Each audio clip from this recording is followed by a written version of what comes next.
Power transferred by travelling wave, है ना, इसको डिस्कस करते हैं।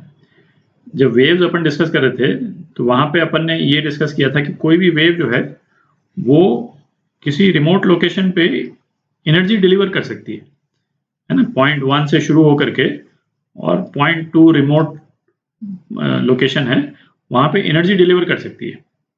तो इसका मतलब क्या हुआ कि वेव जो है एनर्जी कैरी करती है ना, एनर्जी कैरी भी कर रही है और फिर उसको, है ना, उसी एनर्जी को वो जाकर के डिलीवर करती है।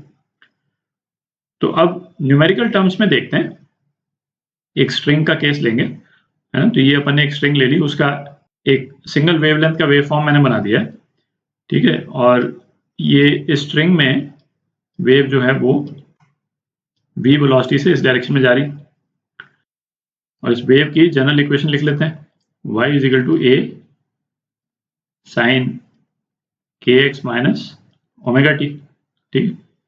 तो ये देखते हैं कि स्ट्रिंग के केस में एवरेज पावर डिलीवर्ड, मतलब रेट ऑफ एनर्जी ट्रांसफर जो है वो कितना रहता है ना, उसको न्यूमेरिकली कैलकुलेट करते हैं। अच्छा, जब अपन SHM डिस्कस कर रहे थे तो वहां पे अपन ने देखा था कि किसी भी SHM में एनर्जी जो है वो पोटेंशियल एनर्जी और काइनेटिक एनर्जी के बीच में जो है वो एक्सचेंज होती रहती, ठीक है। जैसे पेंडुलम का केस अपन ने देखा था, तो पेंडुलम के केस में यदि ये पेंडुलम का एम्पलीट्यूड है तो इस वाले पॉइंट पे सारी एनर्जी जो है वो पोटेंशियल एनर्जी होगी, है ना। यदि इसको पोटेंशियल एनर्जी से डिनोट कर देते हैं और ग्रीन से काइनेटिक एनर्जी को डिनोट कर देते हैं, तो यहाँ पे काइनेटिक एनर्जी 0 है और सारी की सारी एनर्जी पोटेंशियल एनर्जी है, ठीक है। और जब इस वाले पॉइंट से मीन पोजीशन पे आ जाता है पेंडुलम, तो सारी एनर्जी क्या हो जाती है, कन्वर्ट हो जाती है, काइनेटिक एनर्जी में कन्वर्ट हो जाती है, ठीक है। और पोटेंशियल एनर्जी क्या रह जाती है, पोटेंशियल एनर्जी 0 हो जाती है। तो हो क्या रहा है, पोटेंशियल एनर्जी और काइनेटिक एनर्जी में एनर्जी एक्सचेंज हो रहा है, ठीक है। अच्छा, यही चीज स्प्रिंग के केस में होता था। तो ये जैसे स्प्रिंग अपन ने ले ली और ये इसकी सपोज मेन पोजीशन है जहां पे स्प्रिंग जो है अनस्ट्रेच्ड है या अनकम्प्रेस्ड है, ठीक है। तो इसको यदि हम स्ट्रेच कर देते हैं स्प्रिंग को और स्प्रिंग यहाँ पे आ जाती है और ये सपोज इसकी मैक्सिमम पोजीशन है, तो मैक्सिमम पोजीशन पे हमने देखा था कि पोटेंशियल एनर्जी जो मैक्सिमम होती है, और पोटेंशियल एनर्जी आ कहां से रही थी, स्प्रिंग के स्ट्रेच होने से आ रही थी, ठीक है। ये इंपॉर्टेंट है। रेस्टोरिंग फोर्स क्या होता था, माइनस के एक्स, ठीक है। और ये यदि मैक्सिमम स्ट्रेचिंग यदि उसकी होती है तो रेस्टोरिंग फोर्स इस टाइम पे जो है वो क्या हो जाता है, इतना हो जाता है, ठीक है। तो इस स्ट्रेचिंग के कारण इस वाली पोजीशन पे मैक्सिमम पोटेंशियल एनर्जी इसमें स्टोर हो जाती है और जिसका वैल्यू क्या होती थी, हाफ के स्क्वायर होती थी, ठीक है। और इस पोजीशन में काइनेटिक एनर्जी 0 होती थी, ठीक। और जब ये ब्लॉक जब वापस आता था तो मेन पोजीशन पे पोटेंशियल एनर्जी 0 हो जाती थी और काइनेटिक एनर्जी मैक्सिमम हो जाती थी, ठीक है। ये पूरी की पूरी पोटेंशियल एनर्जी कन्वर्ट हो जाती थी काइनेटिक एनर्जी में, ठीक। तो ये अपन डिस्कस कर चुके हैं, मतलब मेन पॉइंट क्या है, potential energy to kinetic energy का कन्वर्जन है, ठीक। तो अब हम ये देखते हैं कि स्ट्रिंग के केस में पोटेंशियल एनर्जी और काइनेटिक एनर्जी स्टोर्ड कहां पे है, ठीक है, और उनमें इंटरचेंज हो कैसे रहा है ना, ये दोनों चीज देखते हैं और फिर टोटल काइनेटिक एनर्जी स्टोर्ड और टोटल पोटेंशियल एनर्जी स्टोर्ड निकालेंगे और फिर उसके बाद में पावर ट्रांसफर निकालेंगे, ठीक है। तो इस ट्रैवलिंग वेव में सबसे पहले काइनेटिक एनर्जी का डिस्ट्रीब्यूशन देखते हैं। ये स्ट्रिंग जो है वो इस तरह से वेरी कर रही, तो काइनेटिक एनर्जी का डिस्ट्रीब्यूशन किस तरह से होगा उसको देखते हैं। तो हम यहाँ पे काइनेटिक एनर्जी को डिपिक्ट कर रहे हैं, ठीक है। तो ये 3-4 पॉइंट ले लिए और उन पॉइंट्स पे काइनेटिक एनर्जी किस तरह से वेरी कर रही है उसको देखते हैं, ठीक है। जैसे ये एक्सट्रीम पॉइंट है ना, इस एक्सट्रीम पॉइंट पे तो ये पोर्शन जो है स्ट्रिंग का ही तो रुका हुआ है क्योंकि तो वापस मुड़ेगा अब, ठीक है। तो काइनेटिक एनर्जी क्या है, 0 है ना, यहाँ काइनेटिक एनर्जी 0, ये इसका मीन पॉइंट है, ठीक है। और मीन पॉइंट पे काइनेटिक एनर्जी इसकी मैक्सिमम होगी, है ना। ये डिपेंडिंग ऑन कि वेव जो है वो लेफ्ट में ट्रैवल कर रही है या राइट में ट्रैवल कर रही है। जैसे वेव राइट में ट्रैवल कर रही है, इसका मतलब क्या हुआ, ये पार्टिकल ऊपर की तरफ जा रहा है, दिख रहा है ना। ये वेव जो है यहाँ पे आ जाएगी तो पार्टिकल ऊपर की तरफ चला जाएगा, और यहाँ पे काइनेटिक एनर्जी मैक्सिमम है इसकी मीन पोजीशन पे, तो यहाँ काइनेटिक एनर्जी इसकी मैक्सिमम हो गई।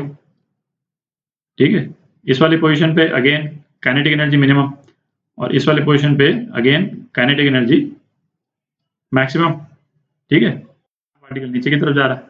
ठीक, और इन दोनों पॉइंट्स के बीच में जैसे ये वाला पॉइंट है या ये वाला पॉइंट है, तो कोई इंटरमीडिएट वैल्यू होगी काइनेटिक एनर्जी की,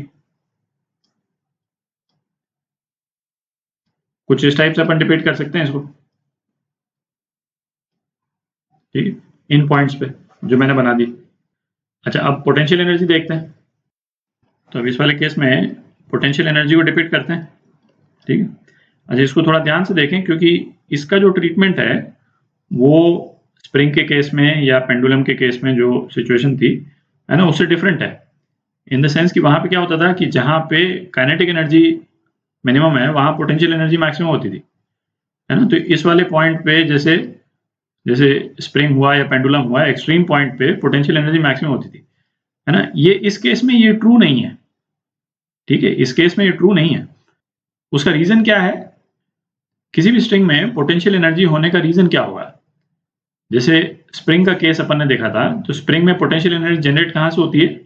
उसके स्ट्रेच होने से। ठीक है, स्प्रिंग जो है जब खिंचती थी, है ना, स्ट्रेच होती थी। तो अब इसमें यदि अपन देखें कि स्ट्रिंग जो है मैक्सिमम स्ट्रेचिंग कहां पे हो रही है, जहां जिस पोर्शन में मैक्सिमम स्ट्रेचिंग हो रही है उसी पोर्शन में मैक्सिमम पोटेंशियल एनर्जी होगी। ठीक है, तो शुरू में जब वेव ट्रैवल नहीं कर रही थी तो ये ग्रीन लाइन जो है, स्ट्रिंग जो है इस तरह से पड़ी हुई थी। ठीक है, और वेव आई, इसने मूव करना शुरू कर दिया। तो अपन जो है सपोज ये वाला पोर्शन ले लिया अपन ने स्ट्रिंग का, यहाँ पे ले लिया, एक पोर्शन अपन ने यहाँ पे ले लिया। ठीक है, तीसरा पोर्शन अपन ने यहाँ पे ले लिया, 3 पोर्शन ले लिए अपन। ठीक, ये पोर्शन जब यहाँ से मूव करके यहाँ चला गया तो इसका शेप क्या हो गया? इसका शेप ये हो गया, आप देख रहे हैं। ठीक है, ये पोर्शन यहाँ पे था, ये पोर्शन हट करके वहां चला गया। अच्छा, अब ये वाला जो पोर्शन था ये चेंज होकर के क्या हो गया? ये चेंज होकर के ये हो गया, आप देख रहे हैं। ठीक है, और ये वाला पोर्शन क्या हुआ? ये वाला पोर्शन ये तो हट करके यहाँ पे इस टाइप से चला गया। तो अपन ये देख सकते हैं यहाँ पे कि जो एक्सट्रीम पोजीशंस हैं वहां पे स्ट्रिंग की स्ट्रेचिंग नहीं के बराबर है। ये तो मैंने इलेबोरेट करने के लिए, है ना, ताकि दिखाई अच्छे से दे, तो काफी बड़ा सेगमेंट लिया तो फिर भी थोड़ा सा स्ट्रेचिंग आप देख सकते हैं, बट बहुत छोटा सा सेगमेंट लेता तो बिल्कुल पीक पे स्ट्रेचिंग 0 है। और मैक्सिमम स्ट्रेचिंग कहां पे है? इस वाली पोजीशन पे। ठीक है, तो जो पोटेंशियल एनर्जी का डिस्ट्रीब्यूशन होगा एग्जैक्टली सेम पॉइंट पे, वो क्या होगा? पोटेंशियल एनर्जी भी जहां पे काइनेटिक एनर्जी मैक्सिमम है वहां पे पोटेंशियल एनर्जी भी मैक्सिमम है। ये काउंटर इंट्यूटिव लगता है, क्योंकि पेंडुलम के केस में और स्प्रिंग के केस में ऐसा नहीं होता था। यहाँ पोटेंशियल एनर्जी 0 है, काइनेटिक एनर्जी भी 0 थी, पोटेंशियल एनर्जी भी 0 है।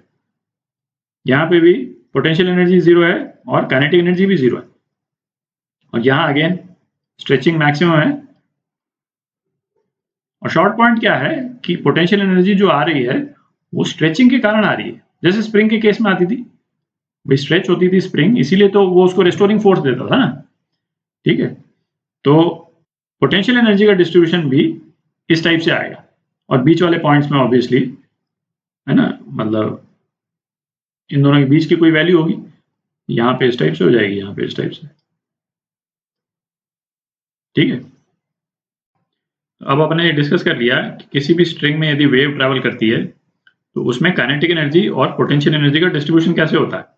ठीक, तो अगले वीडियो में ऐसा करेंगे कि काइनेटिक एनर्जी कैलकुलेट करेंगे और पोटेंशियल एनर्जी भी कैलकुलेट करेंगे, और उसको फिर टोटल करके और फिर power transferred by travelling wave in a string, है ना, स्ट्रिंग की बात कर रहे हैं, तो फिर उसके बेसिस पे फिर कैलकुलेट करेंगे power transferred by travelling wave in a string. ठीक है।